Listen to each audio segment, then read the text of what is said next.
போற செமினார் இவங்க தான் 4 பேர் எடுக்கிறாங்க. மொத்தம் 6 பேர் எடுக்க வேண்டிய டீம். ஸோ 4 பேர் தான் எடுக்கிறாங்க. இவங்க எடுக்க போற டாபிக் வந்து நெட்வொர்க் செக்யூரிட்டி. ஓகே, நெட்வொர்க் செக்யூரிட்டினா என்ன, அதுல இருக்கிற என்டையர் டீடைல்ஸ் வந்து இவங்க சொல்லுவாங்க. ஆனா பேசிக்கா நெட்வொர்க் செக்யூரிட்டின்னு நமக்கு என்ன ஐடியா இருக்கு அது மட்டும் சொல்லுங்க பார்க்கலாம். பேசிக்கா நமக்கு ஒரு ஐடியா இருக்கு. நெட்வொர்க் செக்யூரிட்டி பேரே ஏதாவது ஒரு ஐடியா நமக்கு இருக்குல்ல. அப்படின்னா என்ன நெட்வொர்க்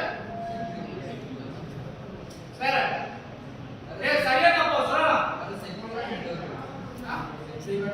விஷால் டேட்டா நீ மட்டும் சொல்ற எனக்கு சந்தோஷம். மத்தவங்க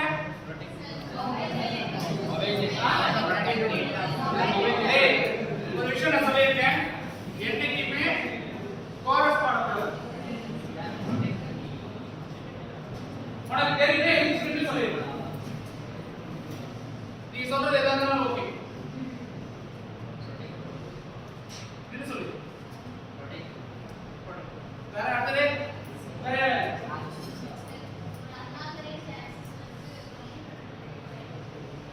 அதேதான் முப்பட்ட நீ வந்து ஓகே. அடுத்தது வேற யாராவது சொல்லுங்க. டெக்னாலஜி பாத்தா போடுங்க. வேற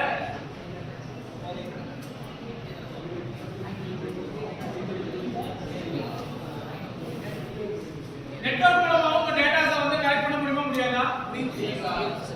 முடியும்ல. எந்தெந்த விஷயத்துல இருந்தா நெட்வொர்க் வச்சு உங்களை ட்ராக் பண்றாங்க.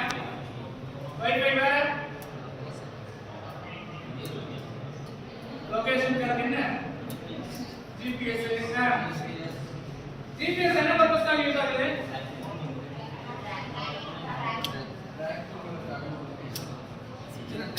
ஷேர் யுவர் கரண்ட் லொகேஷன் அந்த மாதிரியா? சரி, ஏன் இப்போ இத சொல்றேன்னா ஐடியாவே இல்லாம ஒரு டாபிக் கூட போறது பதிலா இப்போ பேசிக்கா நமக்கு என்ன ஐடியா இருக்குன்னு தெரிஞ்சுட்டு அதுக்கு ஒரு டாபிக் கூட போனோம்னா இன்னும் ஈஸியா இருக்கும். ஸோ எடுக்கும்போது நம்ம சொல்றது கரெக்டா தப்பா இல்லை அவங்க சொல்றது கரெக்ட்னா அப்போ நாம வந்து இவ்வளவு நாள் தப்பா நினைச்சிருக்கோம். ஸோ அதை நம்ம கரெக்ஷன் பண்ணிக்கணும். அதனால தான் எப்பவுமே ஒரு டாபிக் போறதுக்கு முன்னாடி நமக்கு என்ன தெரியும் அப்படின்னு தெரிஞ்சுக்கலாம். சரியா? ஓகே, ஆரம்பிக்க போறது ஃபர்ஸ்ட் யாருன்னா லெசன் ஆரம்பிக்கலாம்.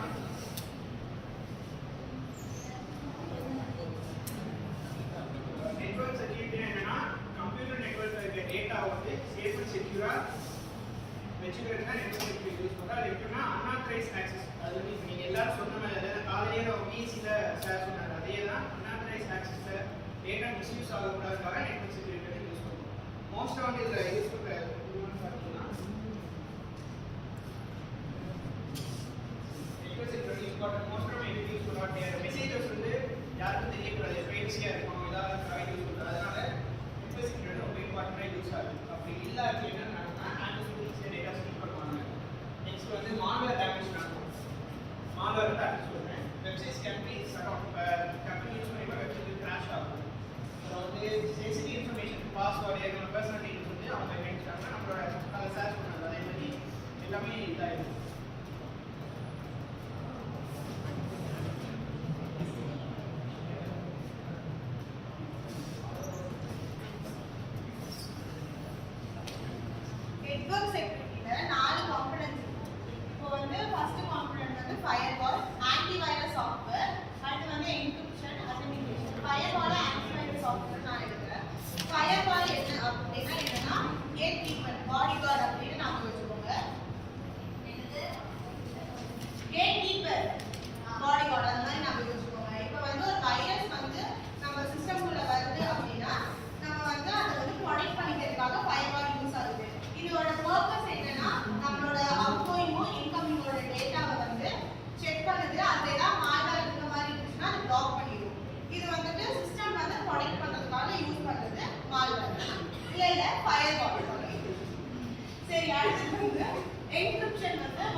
எக்ஸாம்பிளுக்கு எனக்கும் கிளியன்ட்டுக்கும் தெலுங்குன்ற ஒரு லாங்குவேஜ் தெரியுதுன்னா அதில் வந்து அந்த தெலுங்கு தான் கீ. நான் ஒரு இன்ஃபர்மேஷன் பாஸ் பண்ணணும் அப்படின்னா அந்த தெலுங்குன்ற கீயை வச்சு அவனோட இன்ஃபர்மேஷனை பாஸ் பண்ணுவேன்.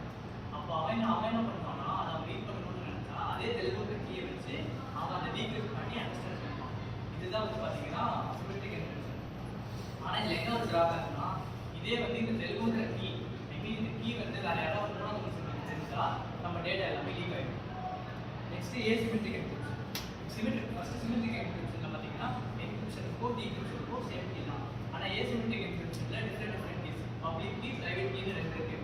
ஏசிமெட்ரிக் என்கிரிப்ஷன் எடுத்துக்கிட்டா எனக்கும் கிளியன்ட்டுக்கும் தெலுங்குன்ற லாங்குவேஜ் தெரியுது அப்படின்னா அதே தான். இப்போ நான் வந்து அவனுக்கு வந்து அந்த லாங்குவேஜ் இப்போ அவனுக்கு சொல்லணும்னா நான் வந்து பப்ளிக் கீழே வந்து என் பப்ளிக் கீக்கும் அவனுக்கு பிரைவேட் கீக்கும் என்னோட மெசேஜை வந்து நான் அந்த பப்ளிக் கீக்குள்ள எக்ஸ்கிரிப்ட் பண்ணி அவனுக்கு அனுப்புவேன். அவன் என்ன பண்ணுவான்னா அதே இதோட பிரைவேட் கீயை வச்சு அதை ரீட் பண்ணி அண்டர்ஸ்டாண்ட் பண்ணிக்கலாம். இது பேர் தான் பார்த்தீங்கன்னா ஏசிமெட்ரிக் என்கிரிப்ஷன். இப்போ இதில் என்ன தெரிய வருதுன்னா சிமெட்ரிக் என்கிரிப்ஷனை விட ஏசிமெட்ரிக் என்கிரிப்ஷன் ரொம்ப செக்யூரானது. இப்போ இதில் ரியல் லைஃப் எக்ஸாம்பிள்ஸ் என்னென்னு பார்த்தா வாட்ஸ்அப்பில் என்ட்ரன்ட் என்கிரிப்ஷன், அப்புறம் HTTPS கூகுளில் அதெல்லாம் வந்து இதோட எக்ஸாம்பிள்ஸ். அப்புறம் என்கிரிப்ஷன் இல்லைன்னா என்ன ஆகும்னு கேட்டால் டேட்டா ஈஸியாக டெஸ்ட் ஆகும், ஹேக்கிங்லாம் நிறைய.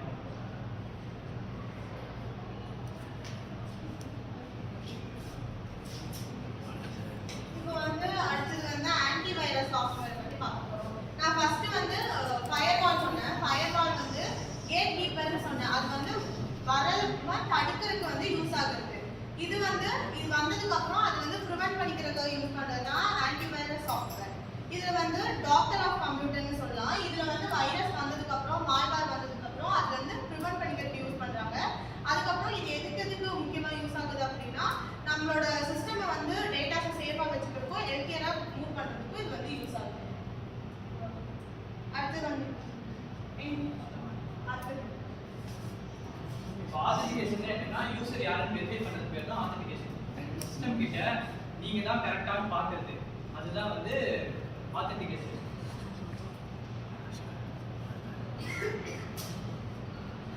இப்போ ஃபார் எக்ஸாம்பிளுக்கு நீங்க ஒரு எக்ஸ்பென்சிவான ஹோட்டலுக்கு போறீங்க அப்படின்னா அந்த இடத்துல வந்து நீங்க நேம் ரிசர்வ் பண்ணிருக்கீங்களா, அதெல்லாம் பண்ணியிருக்க மட்டும் தான் உங்களை உள்ள அலோவ் பண்ணிருக்கேன்னு சொன்னா நீங்க என்ன பண்ணுவீங்க, நான் ரிசர்வ் பண்ணியிருக்கேன் அப்படின்னு சொல்லிட்டு நீங்க அதை எடுத்து காட்டுவீங்க. அப்போ உங்களை உள்ள அலோவ் பண்ணுவாங்க. இதுதான் பார்த்தீங்கன்னா ஆத்தென்டிகேஷன். ஆத்தென்டிகேஷன்லேயே வந்து ரெண்டு இருக்கு, ஆத்தென்டிகேஷன், ஆத்தரைசேஷன். இதுதான் வந்து ஆத்தென்டிகேஷன். இப்போ வந்து நம்மள்கிட்ட உள்ள விட்டுட்டாங்க, நம்மளுக்கு வந்து இதெல்லாம் நான் பண்ணியிருக்கேன், என்கிட்ட இந்த ஐடி இருக்கு, நான் ரிசர்வ் பண்ணியிருக்கேன்றதுக்காக நம்மளால கிச்சனுக்குள்ள போக முடியல. இதுதான் என்னன்னு பார்த்தோம்னா ஆத்தரைசேஷன். சிம்பிளா சொல்லணும்னா நான் யாருன்னு சொல்றது ஆத்தரைசேஷன். ஆத்தரைசேஷன்னா என் அக்கௌண்ட் எதுக்கெல்லாம் ஆக்சஸ் பண்ண முடியும், எதெல்லாம் என் அக்கௌண்ட்டால பண்ண முடியாது, என்னால் பண்ண முடியும்னு சொல்றது தான் ஆத்தரைசேஷன்.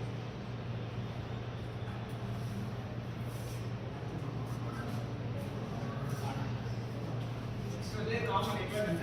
அதில் வந்து ஃபர்ஸ்ட் வந்து மால்வேர் வந்து ஒரு 6 to 7 டைப்ஸ் இருக்கு. அதில் ஃபர்ஸ்ட் வந்து வைரஸ் வந்து எப்படின்னா ஒரு ஃபைல் இன்ஃபெக்டடான டிவைஸ்ல இருந்து ஒரு ஃபைல் மூலியமா தான் அட்டாச் ஆகி போகும். யூசரோட பர்மிஷன் இல்லாமல் ஆக்சஸ் இல்லாமல் வைரஸ் வந்து எக்ஸிக்யூட் ஆகாது. அதனால தான் சொல்லியிருக்காங்க attach to executable files spread by infected files spread by users action. ஏதாச்சும் இன்ஃபெக்டட் ஃபைல் இருந்து யூசரோட ஆக்ஷன் பர்மிஷன் கொடுத்தா மட்டும்தான் வைரஸ் ரன் ஆகும். நெக்ஸ்ட் வந்து வாம் வந்து செல்ஃப் ரெப்ளிகேட்ஸ் அக்ராஸ் பண்ணுறாங்க. அது வந்து தானாகவே ஒர்க் ஆகிடும். இன்ஃபெக்டட் இது வந்து அட்டாச் ஆகி வந்துச்சுன்னா ஆட்டோமேட்டிக் இதாகிட்டு யூசரோட பர்மிஷன் ஆக்ஷன் எதுவுமே தேவை கிடையாது. அது வந்து வாம். எக்ஸாம்பிள் வந்து வானாக்ரைன்னு ஒரு வாம் வந்து 2017 வந்து வேர்ல்டு வைட் ரொம்ப இது பண்ணிச்சு. நிறைய கிரைம் இது பண்ணி நிறைய அமௌண்ட் டிமாண்ட் பண்ணாங்க. நிறைய இன்கிரிப்டட் ஃபைல்ஸ் எடுத்துட்டு நிறைய காம்படிஷன் அமௌண்ட் டிமாண்ட் பண்ணாங்க. அது வந்து வானாக்ரை. நெக்ஸ்ட் வந்து ரேன்சம்வேர்னா இன்கிரிப்டட் ஃபைல்ஸை நீங்கள் எடுத்து வச்சுப்பாங்க. நம்மகிட்ட ஹேக் பண்ணி எடுத்து வச்சுட்டு அமௌண்ட் டிமாண்ட் பண்ணுறது தான் ரேன்சம்வேர். இப்போ இவ்வளோ கொடுத்தா நீ உங்களோட இது சேஃபாக இருக்கும், இல்லாட்டி வெளியே இருக்கும் அப்படின்னு சொல்லிட்டு ரேன்சம்வேர். ஆட்வார்ன்றது சும்மா ரீல்ஸ் பார்த்துருக்கோம், அன்வான்டட் ஆட்ஸ்லாம் வருங்க. அது வந்து சிலது வந்து ஆத்தரைஸ்ட் ஆடாக இருக்கும், இல்லைன்னா அன்ஆத்தரைஸ்ட் ஆடாக இருக்கும். அன்ஆத்தரைஸ்ட் ஆட்ஸ் போயிட்டீங்கன்னா கிளிக் பண்ணிங்கன்னா இன்னொரு வெப்சைட் வந்து ரீடைரக்ட் ஆகும். அந்த ரீடைரக்ட் ஆகும்போது நம்மளோட பர்சனல் டீடைல்ஸ் வந்து அது ஆட்டோமேட்டிக்காகவே அதில் செட் ஆகிடும். அது வந்து நெக்ஸ்ட் வந்து ட்ரோஜன் வந்து நம்ம செக்யூராக இருக்க மாதிரி இருக்கும். இப்போ ஆத்தரைஸ்ட் ஆப் மாதிரியே ஏபிகே நம்ம டவுன்லோட் பண்ணுறோம், அதே மாதிரி தான் இருக்கும். அது வந்து ஆத்தரைஸ்ட் ஆப் மாதிரியே இருந்து நம்ம பர்சனல் டீடைல்ஸ் நம்ம கிட்டேருந்து வாங்கி அதை ரன் ஆகிடும்.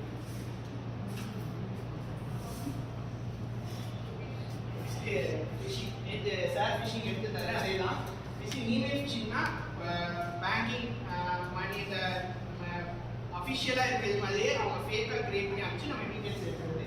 நெக்ஸ்ட் வந்து ஸ்பியர் ஃபிஷிங்கிறது வந்து ஒரு பர்டிகுலர் பர்சன் ஆர் ஆர்கனைசேஷனை டார்கெட் பண்ணி இது ஃபிஷிங் பண்ணுறது. வேல் ஃபிஷிங்கிறது வந்து ஒரு high value person or official அவங்கள வந்து டார்கெட் பண்ணி எடுக்கிறது. ஷிம்மிங்கிறது மெசேஜ் ஆர் டெக்ஸ்ட் மூலிமா இது பண்ணுறது. விஷிங்கிறது வாய்ஸ் கால் அந்த மாதிரி கால் பண்ணி ஏமாற்றி வித்துருக்கிறது. ட்ரோன் ஃபிஷிங்கிறது பார்த்தீங்கன்னா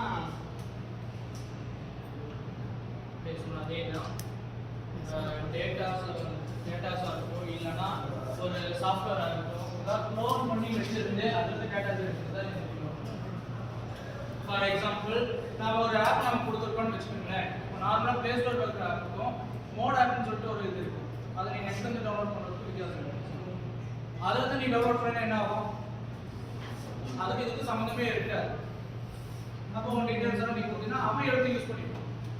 கொஞ்சம் யோசிச்சு பாருங்க, ஒரு யூசர் வந்து ஆல்ரெடி எல்லா ப்ரீமியமும் போட்டு வச்சுட்டு அதை வந்து நெட்ல யார் வேணா ஃப்ரீயா யூஸ் பண்ணிக்கலாம்னு சொல்லி கொடுப்பானா? அவனுக்கு அதில் என்ன லாபம் இருக்க போகுது? ஸோ ஒவ்வொரு டைம் அந்த வெப்சைட் நீ கிளிக் உள்ள போயிட்டு வரணும்னா ஒரு டேட்டாஸாக வேணும். அதாவது ஒரே விஷயம் மாதிரி அதே போல ஒரே மாதிரி வெப்சைட்டை வந்து பல க்ளோன் எடுக்க முடியும். ஃபார் எக்ஸாம்பிள் நம்ம காலேஜோட போர்ட்டல் மாதிரியே இன்னொரு போர்ட்டல் கிரியேட் பண்ணிட்டோம் இல்லையா? நாம அதுக்குள்ள போனோம்னா அதுல இருந்து டீடைல்ஸ் எடுத்துப்பாங்க. எல்லாருமே இப்படி எடுக்கிறாங்க. நம்ம பேங்க் டீடைல்ஸ் வந்து எல்லாமே அதுல இருந்து எடுக்கிறாங்க. நமக்கு லோன் வருதுன்னு வச்சுக்கோங்களேன், இதெல்லாம் பேரண்ட்ஸ் நல்லாவே தெரியும். நான் நம்பர் வந்து நிறைய யாருக்கும் கொடுத்துருக்க மாட்டாங்க. பட் அவங்களுக்கு வந்து லோன் வேணுமா இல்லை இந்த டைம் இந்த ஸ்கீம் இருக்கிறதுக்கு வேணுமா அப்படின்னு சொல்லிட்டு கொஸ்டின் ரைஸ் பண்ணுவாங்க. இது வந்து பெரியவங்களுக்கு இருக்கும், உங்களுக்கு வரதானுங்கிறது எனக்கு தெரியல. உங்களுக்கெல்லாம் வரதா இருந்துச்சுன்னா இன்டர்ன்ஷிப் பற்றி வரும். பட் நீங்கள் வந்து காலேஜில் மட்டும் தான் ஒரு டீடைல்ஸ் கொடுத்துருப்பீங்க. இந்த டீடைல்ஸ் இங்கிருந்து வேற எங்கே போகும்? யூனிவர்சிட்டி போகும். ஆனால் வேற பெங்களூர் இல்லைன்னா சென்னையில் இருக்கிறவனுக்கு எப்படி உன்னோட நம்பர் கிடைக்குது?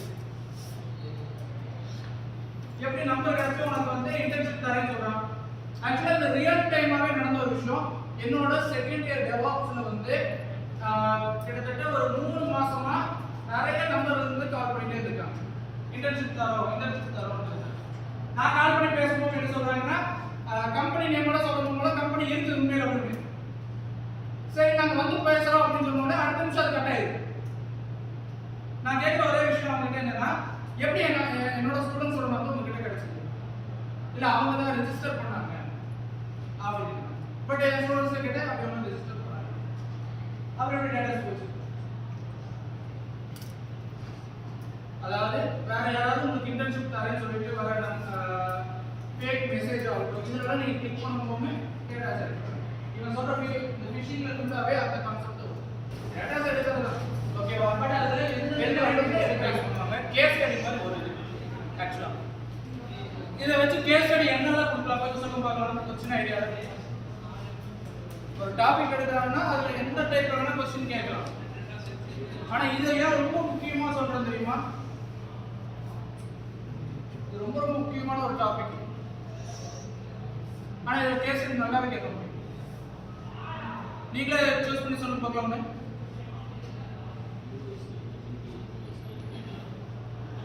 டேய் கேஸ் ஸ்டடிங்கிறது என்ன? முதல்ல சொல்லுங்க. இப்படி கேட்கலாம். சிங்கிள் ஹேக்கர் இல்லைன்னா மல்டிபிள் ஹேக்கர் ஹேக் பண்ணாங்கன்னா எப்படி இது பண்ணலாம்னு சொல்லிட்டு அப்படி ஒரு கேஸ் ஸ்டடி கொடுக்கலாம். இல்லைன்னா ஒரே டைம்ல மல்டிபிள் ஹேக்கர்ஸ் வந்து உங்களோட டேட்டாஸ் எடுக்கிறாங்கன்னா அந்த டைம்ல நீ எப்படி அதை சால்வ் பண்ணுவ அப்படி கூட ஒரு கேஸ் ஸ்டடி கொடுக்க முடியும். அப்படியே இருந்துச்சுன்னா நீங்க எல்லாம் என்ன ஆன்சர் பண்ணுவீங்க? அதுக்காக என்ன சொல்யூஷன் சொல்வீங்க? இல்லை சொல்லுங்க.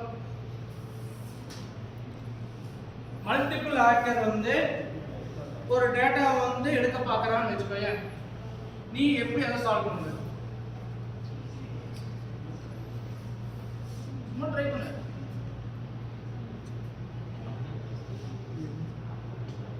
கம்ப்ளைண்ட் ரைஸ் பண்ணி ஓகே சரி, வெறும் கம்ப்ளைண்ட் ரைஸ் பண்ணி மட்டுமா நம்மளால டேட்டா செக் பண்ண முடியும்? சொல்லுங்க.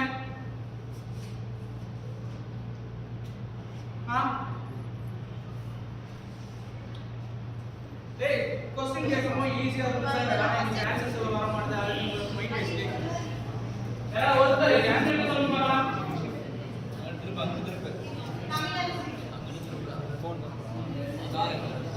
தமிழரசி ஓகே இப்போ வந்து இதோட features நம்ம பார்க்கலாம். DOS, DOS. First வந்து DOS வந்து ஒரே ஒரு system. சீக்கிரமா ஒரே ஒரு system இருக்கனால அதை சீக்கிரமா hack பண்ணிடலாம். ஏன்னா வந்து DDoS வந்து multiple hackers, attackers வந்து அது பண்றதுனால harder-ஆ இருக்கும் அது find பண்றதுக்கு. இப்போ வந்து நம்ம source பார்த்தோம்னா single attacker இல்ல multiple attackers இருப்பாங்க. Scale வந்து limited-ஆ இருக்கும். large scale-ஆ இருக்கும். டிடெக்ஷன் வந்து அதை வந்து நம்ம ட்ராக் பண்றது வந்து ஈஸியா தான் இருக்கும். ஏன்னா ஒரே ஒரு சிஸ்டம்னால இதுல வந்து அதிகமா இருக்கனால ஹார்டா இருக்கும். டிராஃபிக் வந்து லோயர் ஹை. அடுத்து வந்து இம்பாக்ட் இது வந்து ஒரு விளைவு வந்துட்டு ரொம்ப கம்மியா இருக்கும். இதுல வந்து சிவியரா இருக்கும். ரொம்ப பெரிய அட்டாக்கா இருக்கும். ப்ரிவென்ட் பண்ண முடியாத மாதிரி இருக்கும்.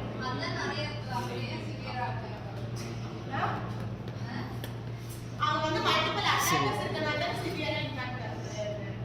யார் கம்ப்யூட்டர்ல இருந்து டேட்டா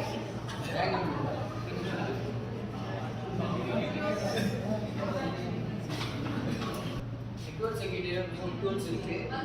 ஃபயர்வால் இருக்கு, antivirus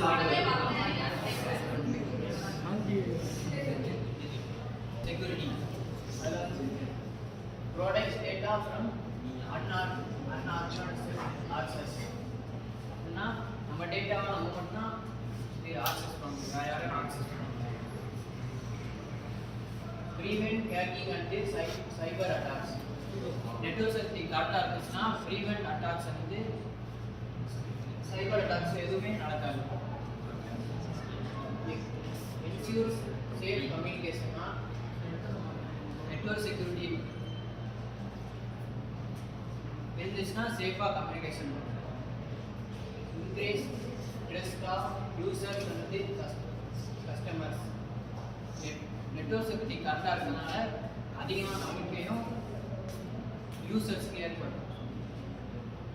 Maintains the smooth functioning of business operations. The network security